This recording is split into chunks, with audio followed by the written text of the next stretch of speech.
জ্যামাইকার hillside Avenue এখন যেন ছোট্ট এক গাউসিয়া মার্কেট। রাস্তার দুই পাশে সারি সারি অস্থায়ী দোকান, ফুটপাত জুড়ে পশ্চ সাজিয়ে চলছে বেচাকেনা।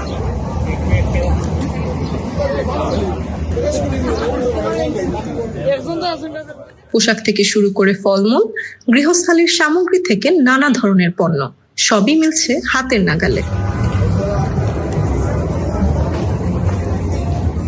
কিন্তু ক্রেতাদের ভিড় আর অবৈধভাবে বসানো দোকানের কারণে সৃষ্টি হচ্ছে যানজট ও পথচারীদের ভোগান্তি। স্থানীয় বাসিন্দারা বলছেন, নিয়ন্ত্রণহীন এই পরিস্থিতি হিলসাইড এভিনিউর স্বাভাবিক চলাচলকে ব্যাহত করছে।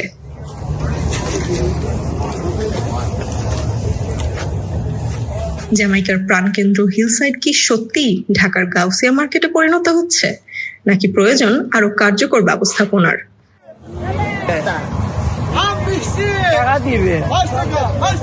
Desk report, channel 14।